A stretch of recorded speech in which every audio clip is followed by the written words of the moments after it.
Sir, আপনার কথা মতো তো আমি 5 লাখ টাকাও দিলাম, আবার প্রডিউসারের কাছে।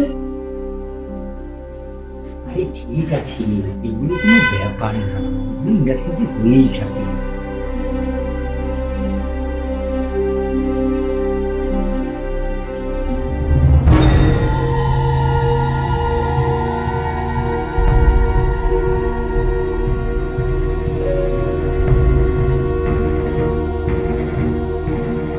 আমি আপনাদের একটা অ্যাড দেখে আসলাম।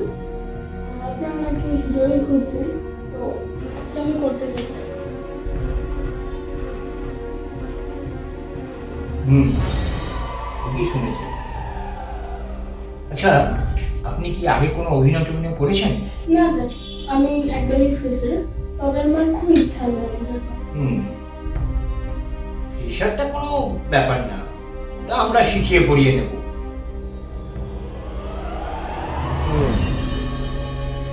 আপনার মধ্যে একটা লুকোনো প্রতিভা আছে, যেটা আপনি নিজেও জানেন না। এটাই জনগণের সামনে তুলে ধরতে হবে। আমি আপনার মধ্যে ওই জিনিসটা দেখতে পাচ্ছি। আপনি হবেন আমাদের পরবর্তী প্রজেক্টের হিরোইন। স্যার, আপনার পিছনে আপনি আপনি হবেন সেলিব্রিটি। আপনার পিছনে সিকিউরিটি, বডিগার্ড, আপনার বাড়ি গাড়ি, মানে সব হবে। সবাই আপনাকে দেখার জন্য ছটফট করবে। কি এটা আপনি চান না? আমি এটাই চাই। এগুলো হবে। এই সবই আপনার। আপনি আমাদের সঙ্গে একটু সহযোগিতা করবেন, এই সব কিছু আপনি পাবেন। কিন্তু সমস্যা আছে, মানে এই ছবির জন্য একজন নায়িকা অলরেডি সিলেক্টেড ছিল। এবার আপনাকে সুযোগ দিতে গেলে তাকে না করতে হবে। তাহলে স্যার, এখন কি হবে? হুম, একটা উপায় আছে। কি উপায়? উপায়টা হচ্ছে প্রডিউসার হওয়ার বঞ্চিত। আমি বললে ও না করতে পারবে না।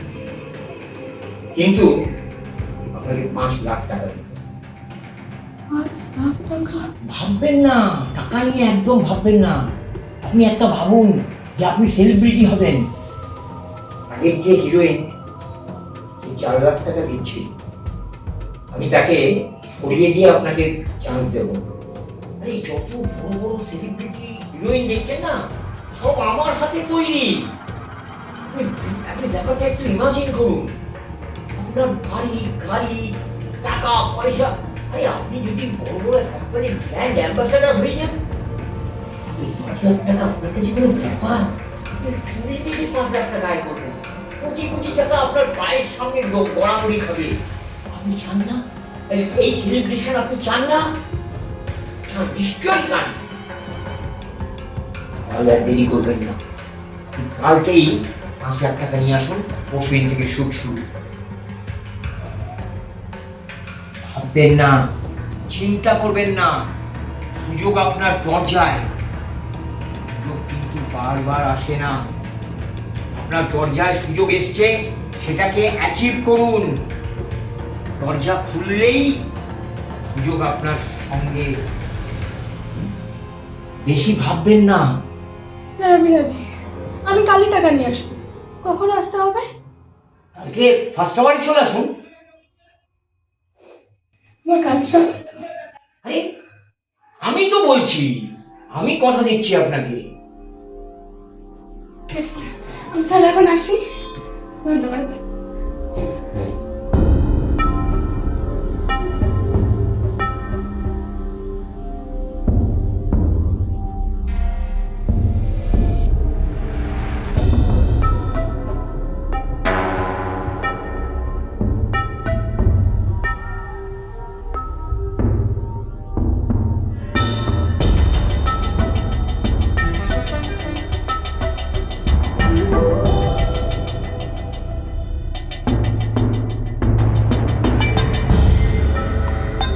Good morning sir.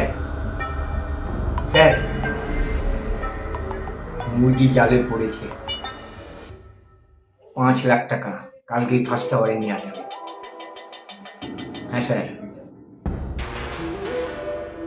স্যার, আমার কমিশনটা মনে আছে তো? স্যার আমি তো টাকা দিয়ে দিলাম, কিন্তু আপনি তো বলেছিলেন যে পরের দিন থেকে শুরু হবে। আজ তো এক সপ্তাহ হয়ে গেল। হুম, আসলে আরেকটা সমস্যা দেখা দিয়েছে। মানে এটা আপনাকে কিভাবে বলি, আপনি কিছু মনে করবেন না। আসলে প্রডিউসার আপনার সঙ্গে একটু কোয়ালিটি টাইম এক্সপেন্ড করতে চাইছে। কি বলছেন কি sir? Don't be excited madam, ইন্ডাস্ট্রিতে এগুলো হয়েই থাকে। আচ্ছা, আপনি একটা জিনিস বলুন তো, আপনার কোনো বয়ফ্রেন্ড আছে? আছে তো?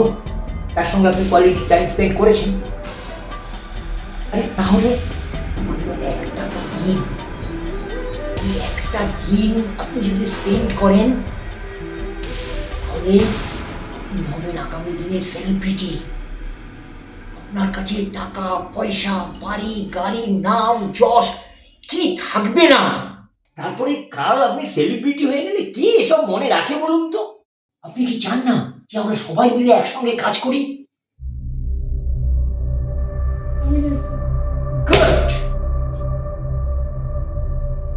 শুনুন, সন্ধ্যে 6টার সময় আমি আপনাকে একটা মেসেজ পাঠাবো, তাতে অ্যাড্রেস দেওয়া থাকবে। আপনি ওই অ্যাড্রেসে চলে যাবেন, ব্যাস। তারপরে আর আপনাকে কিছু ভাবতে হবে না, বাকি আমরা ভেবে নেব যা করার। স্যার আমি আসছি।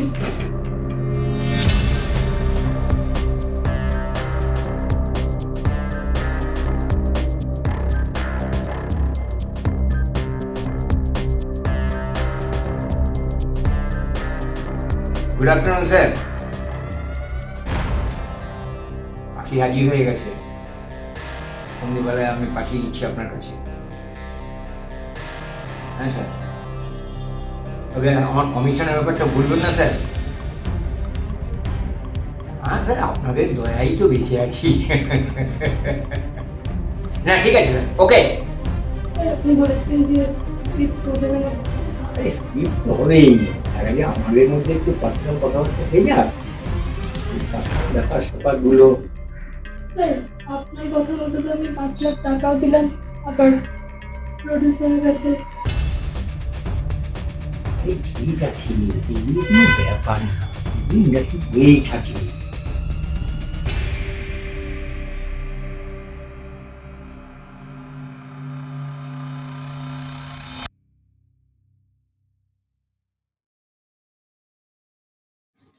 অরমিতা, তুমি তো ওই প্রডিউসারের কাছে গেছিলে। আরেকজন প্রডিউসার আছে, একটা নতুন প্রজেক্ট আসছে। আমি তোমার ফটো পাঠিয়েছিলাম, তোমাকে পছন্দ করেছে। তুমিই হবে এই প্রজেক্টের হিরোইন। আমি তোমাকে অ্যাড্রেসটা দিয়ে দেবো, তুমি আজ সন্ধ্যেবেলা আমার সঙ্গে দেখা করবে। স্যার আবার? ইন্ডাস্ট্রি, এখানে এগুলো কোনো ব্যাপার না, ব্যাপারটা বোঝার চেষ্টা করো। ঠিক আছে স্যার, কখন যেতে হবে? সন্ধ্যেবেলায় চলে যাবে, আমি তোমাকে অ্যাড্রেসটা পাঠিয়ে দেবো। তাহলে আপনি চলুন।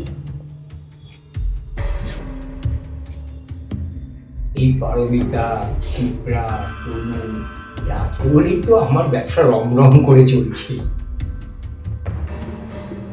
আরে পারমিতা যে, এসো বসো বসো। থাক, আমি এখানে বসতে আসিনি।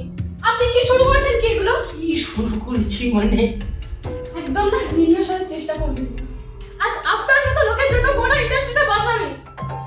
আপনি দিনের পর দিন মিথ্যা কথা বলে আমাকে মিথ্যে স্বপ্ন দেখিয়ে গেছেন। আপনি আমার থেকে টাকা নিয়েছেন, আমার শরীর নিয়েছেন, লোকের কাছে আমাকে ভোগের পণ্য করে দিয়েছেন। আরে এত উত্তেজিত হবেন না, বসুন আপনি। জল খান, জল খান। এই কে আছিস? ম্যাডামকে একটা ঠান্ডা এনে দে তো। আপনি একদম নাটক করবেন না। আপনি যদি আমার বাবার বয়স না হতেন না, আপনার গায়ে আমার হাত উঠে যেত। একটা মেয়ে কত স্বপ্ন নিয়ে তার গ্রাম থেকে আসে এই কলকাতা শহরে নিজের ক্যারিয়ার করার জন্য, কিন্তু সেসব নষ্ট হয়ে যায় আপনাদের মতো কিছু দালালের জন্য। তারা সব কিছু হারিয়ে ফেলে,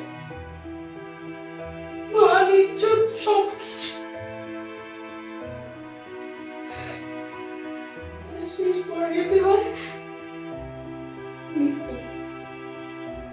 লজ্জা লাগে না আপনাদের?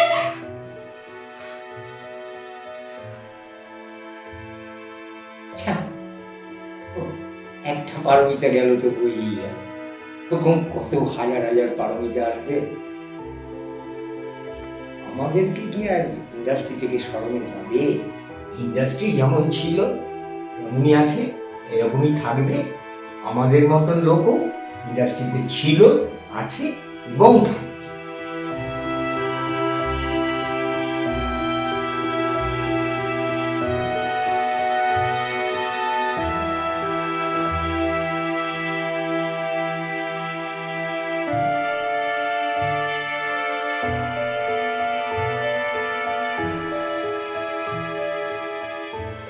নমস্কার, আমার নাম পারমিতা চক্রবর্তী। আর্টিস্টের রোলটা আমি প্লে করেছি। নমস্কার, আমি সুবীর রায়চৌধুরী, কাস্টিং ডিরেক্টর রোলটা আমি প্লে করছি। এটা শুধুমাত্র একটা শিক্ষার জন্য ভিডিওটা বানানো হয়েছে।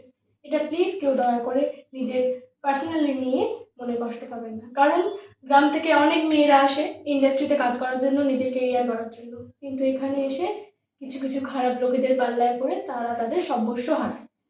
এই ভিডিওটা একমাত্র তাদের জন্যই বানানো হচ্ছে যারা একদম নতুন ইন্ডাস্ট্রিতে কিচ্ছু বোঝে না, তাদের জন্য, তাদের যাতে ভবিষ্যতে কোনো প্রবলেম না হয় সে কারণে ভিডিওটা বানানো হচ্ছে। আর সব থেকে ভালো হয় কি, আপনারা এমন কোনো জায়গা থেকে আসবেন যেখানে প্রপারলি অ্যাক্টিংটা শেখানো হয়, গাইড করা হয়, সব থেকে ভালো হয় আপনারা সেখান থেকে আসতে পারেন। নমস্কার, ভিডিওটা প্রচুর প্রচুর শেয়ার করুন যাতে বাকিদের কাছে বার্তাটা পৌঁছে যায়। আবার দেখা হচ্ছে পরবর্তী কোনো ভিডিওতে।